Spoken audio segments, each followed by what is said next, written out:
Hey everybody, it's another Ask the Experts video from Sabre Limited. So let's get into it.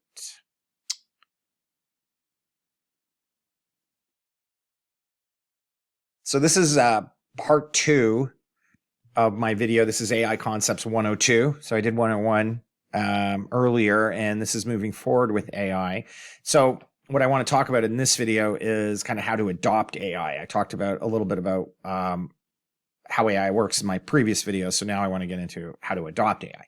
So my name is Rob Jolliffe. I'm president of Sabre Limited. I'm an expert in Microsoft Dynamics and manufacturing and IT. And I put these videos together to educate and help people understand things. So making a couple assumptions. And in my previous video, I mentioned that these assumptions aren't as important. But in this video, they may be a little bit more important. Assumption that you're a manufacturing company. You're in that SME market, so a small, medium business market. I think in this video, it's going to be a little bit more appropriate. You'll see why as I kind of go through. But I would say that if you are a user of an ERP in that mid-market, whether you're a manufacturing company or not, it's going to be hopefully a useful video to you. If you like my video, this video, any other video, and you have some questions for me, don't hesitate to look in the description down below. You'll find a link to my calendar. You can book a call with me. Please give me a good description of what the call is about so that I know what your question is and I can be prepared to answer it. Okay, so as I mentioned, this is part two of a three-part series that I'm trying to record on AI. And today I'm going to start off by answering the question, what is Copilot? Because I think a lot of people have the wrong impression of what Copilot is. A little bit of this is because of Microsoft and the way they present it. But Copilot is the user interface or front end for interacting with AI and agents. Copilot isn't an AI. Copilot connects to back-end AIs. And Copilot also includes, and I think it's a separate license, but a Copilot Studio, which is a development environment that's designed to allow you to use your Copilot, like create your own Copilots that do their own thing. So Copilot connects in the back end to a Microsoft-owned copy of GPT. This is very important. A lot of people don't quite understand that. So Microsoft runs on their Azure data centers, not OpenAI's data centers, their own copy of GPT. They are a very heavy investor in OpenAI. They have access, like early release access to the technology. And I believe the deal is that within 90 days of OpenAI releasing a new version of GPT, Microsoft has that version and can run it. And so when you're connecting to Copilot, and if you get Copilot and you're starting to ask it questions, you are essentially connected to a private version of ChatGPT. So what you ask it and the questions you put in are not necessary. Like Microsoft has their rules about how they use the data you put into that system, but they're holding that data tightly behind Microsoft in the Microsoft lockup, if you will.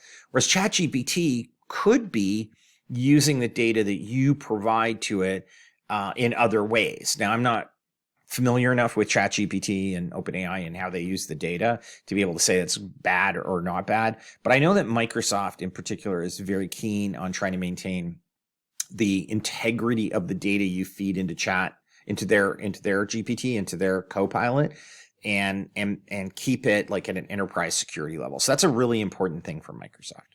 Okay, so now we've got Copilot. What's Copilot? And I mentioned it's a like a user interface for interacting with AI and agents. So what are agents and what is agentic AI? Everybody is asking or talking about agentic AI. So the apps of AI. So if you think about it, like I have an iPhone and I download an app to my iPhone so that I can do stuff, or I have my computer and I install apps on my computer so I can do stuff. The apps of AI are agents. That's what they are. The agents are AI doing more than a simple calculation or giving you a simple answer. It's actually executing and doing something more useful. So I like to think of agents, certainly the tasks that AI does as part of an agent process, as a single purpose entry-level staff member. So you have to think, if I were hiring a person to do this job, can I simplify it down to something that they won't get confused, and it's just a really simple job? And I'm going to hire this co-op student. Think of a co-op student, or even, a summer student that I'm going to hire, and I'm going to put them into a role, and I'm going to say, all you have to do is this.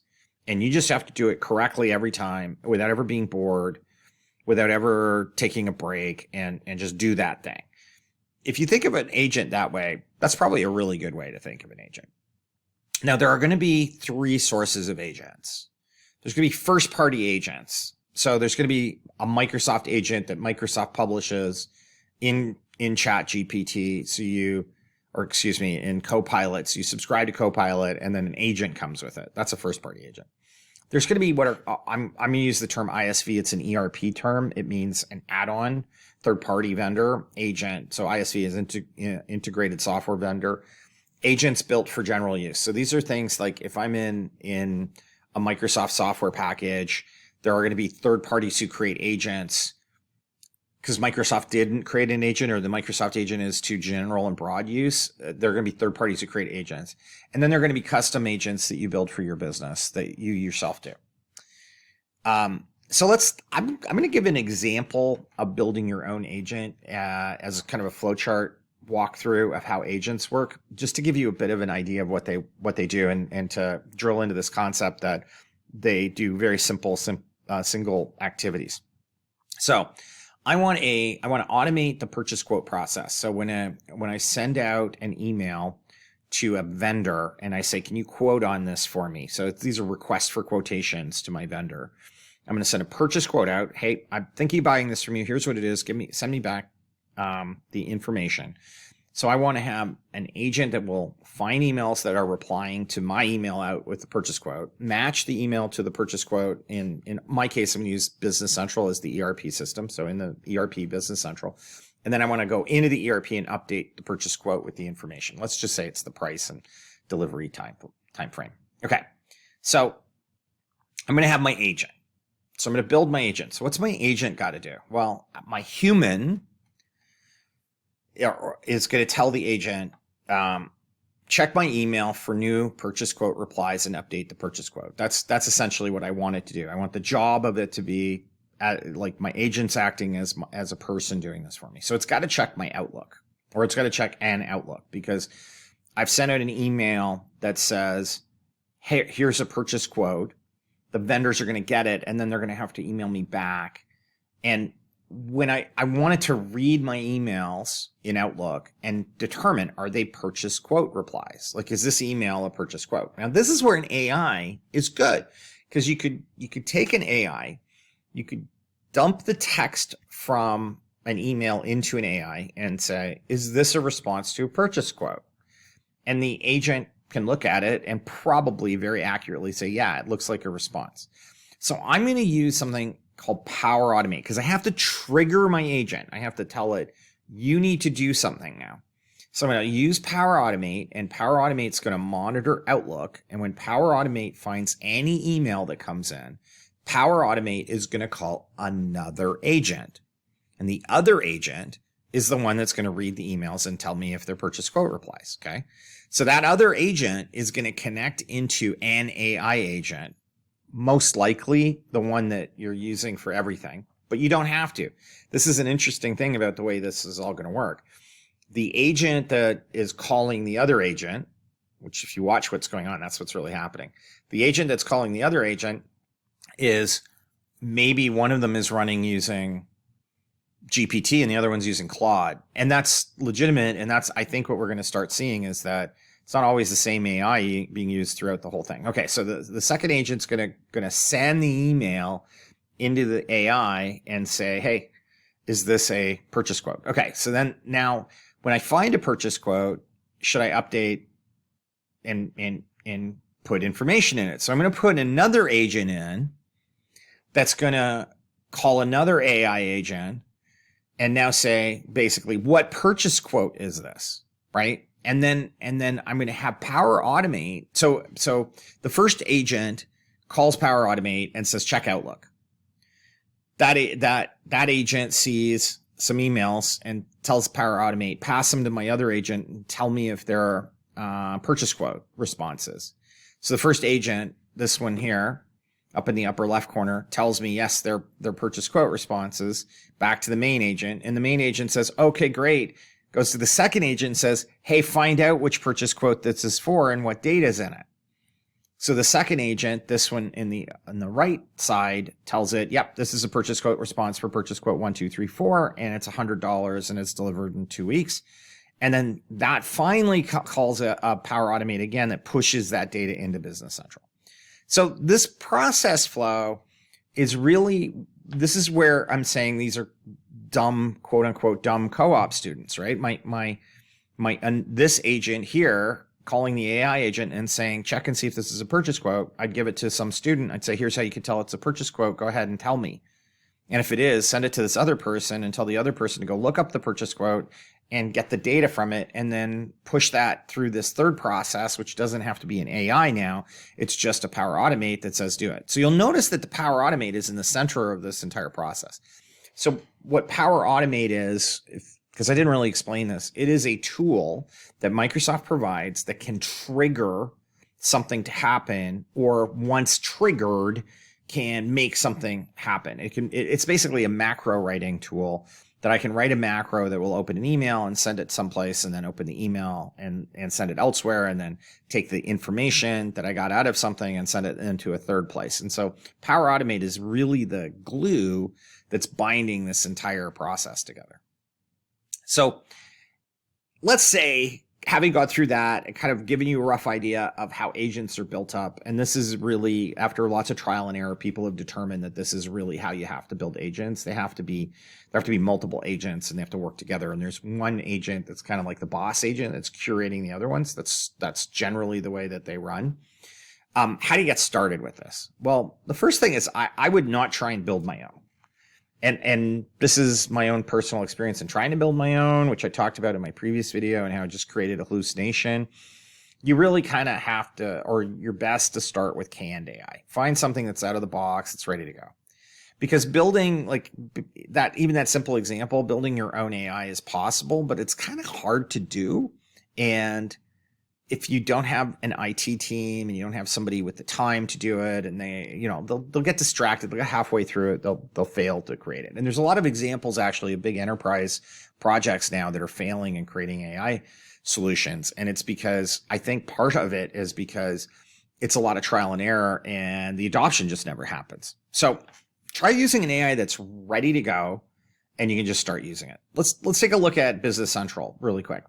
So Business Central, there's an add-on, a third-party add-on agent that we've been recommending to customers called Data Courage. It's an AI CFO. It's kind of ready to go. It's out of the box. You just plug it in. Just a little couple of their slides with some information. They call it an AI financial intelligence app for Business Central. It plugs into the data that's in Business Central because it recognizes charts of accounts in Business Central and something called dimensions that are in Business Central. Like it's aware of what all of these things are because they've trained it. They've given it the context of what all this stuff is. And that's the one thing, remember we talked about how the AI, if it has the data it needs, or if it has the information has been provided to it, it can make sense out of the questions you ask it. So they've basically said, here's how Business Central works. These are what different people use these different things for. Here's the general GAAP accounting. And they've trained it. They've given it a library of an encyclopedia of information that it can go to. And then it's capable of then being asked questions and generating responses that would be more like what a CFO would do. And so they also have this chief accounting assistant or accountant assistant, which would be something a CFO would use to maybe drive questions and get answers to it. So it's out of the box. It's ready to go. It's not outrageously expensive. It's pretty inexpensive to get started with it. That's a third party. That's an ISV solution.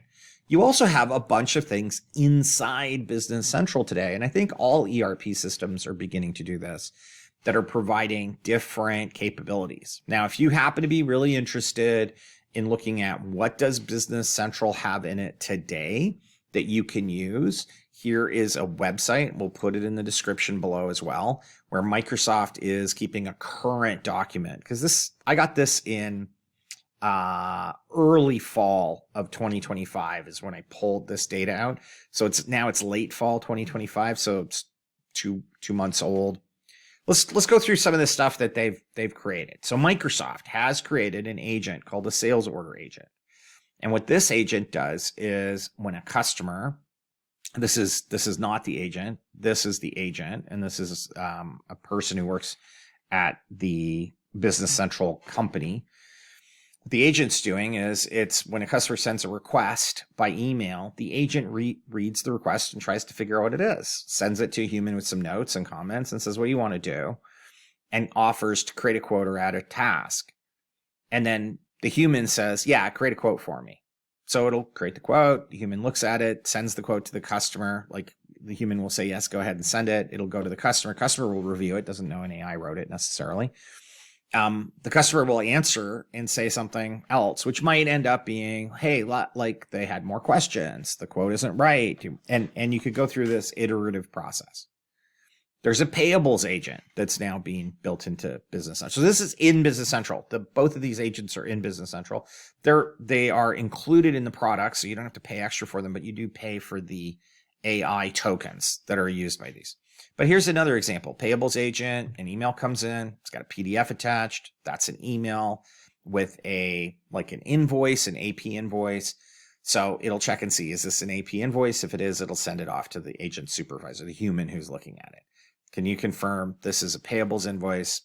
Yep, please extract it. It'll fill in in the ERP. It'll try and identify who the vendor is. If necessary, it'll create a vendor.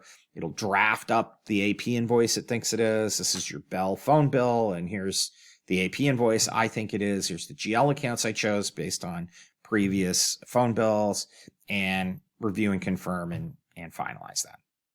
Some other features, there's a suggest sales lines Copilot now that's built into Business Central. This is going to allow you to do kind of a search for an old sales order and say, can you create a new sales order for me, and fill it in with information from and describe what you're looking for, and it'll fill in. It'll also do this suggest lines from file, which I believe will allow you to take a CSV file and just load it up, and it'll just create a big sales order with all those lines in it. There's an item substitution suggestions now. Like Copilot can go through item attributes, which is a feature of the system, the description, the units of measure, etc. So say, could these be substitute items? The customer wants green cable, but we have red and black and orange in stock. Could they be substitutions? There is a capability now of within a lot of the list pages in Business Central, where you want to create filters, you want to do totals and subtotals and stuff. You can do it by hand, but you can just tell a Copilot, can you generate this report in the system for me? And it'll generate the report. You can then save it by name. So I typed in show an analysis of total backlog of sales orders by location code by customer, and it generated this backlog report for me. And that's literally a screenshot of the prompt I created and a screenshot of the report it created. And I can save that and come back to it anytime I want. There's an autofill fields capability inside the system now. So as I'm typing, it'll try and automatically determine what the next, like what am I trying to do here? Now this is going to get better the more people use it. And then you have the ability, once you've started using the autofill, to say, yeah, I agree with what it's filling in, or no, I don't agree with what it's filling in. These are all things that are currently built into the Microsoft Dynamics Business Central ERP or third-party add-on apps that you can use. And so I think a lot of people think, I want to start using AI, so I'm going to start trying to build it entirely from scratch myself. But just get used to the stuff that's either free or included or easy to get before you do that. So what we've learned in this session, Copilot is a user interface for AI. It's not an AI itself. It's a user interface, and it's a private AI too. Microsoft is giving you a private GPT AI, not the general public, universal, everybody uses it one. Agents are the apps that do stuff with AI. We're going to see more and more of them as time goes on, but they are actually kind of like what an app for a computer or a phone used to be. There are off-the-shelf agents that can be supplied by the first party. So if you're using an ERP, your ERP vendor could be supplying agents, or you can have a market of add-on agents for your ERP, and you can go out to that market and get them. Microsoft has got a great add-on market, and agents are starting to come into that in big way. And then finally, I mean, like if you've got if you have an ERP and there are agents in it, start using them. Don't try and reinvent the wheel and come up with your own agents, and check and see if they're already there. I talked to a client who was thinking about creating the sales agent that Microsoft had already created. Like they were going to duplicate it, but it's already there. Microsoft's already created it. Why are you going to create it again? So I think that, hopefully this gives people a little bit more understanding of how you build agents. And I'm not trying to give you a detailed lesson, and I'm not trying to put it at like 40,000 feet, like agents are going to make your coffee in the morning. I'm trying to give you a little bit of practicality, but the goal would be to try and use things off the shelf if you can, so that you can get going a little bit more quickly. Okay. Thank you very much for watching this video and watching it all the way to the end, basically. Please don't forget to subscribe. And if you could like and leave a comment, that really helps us. The algorithm promotes videos with comments and have been liked. And if you want to contact us, this is our contact information. Remember, I have that link in the body to book a meeting with us. Thank you very much. Have a great day.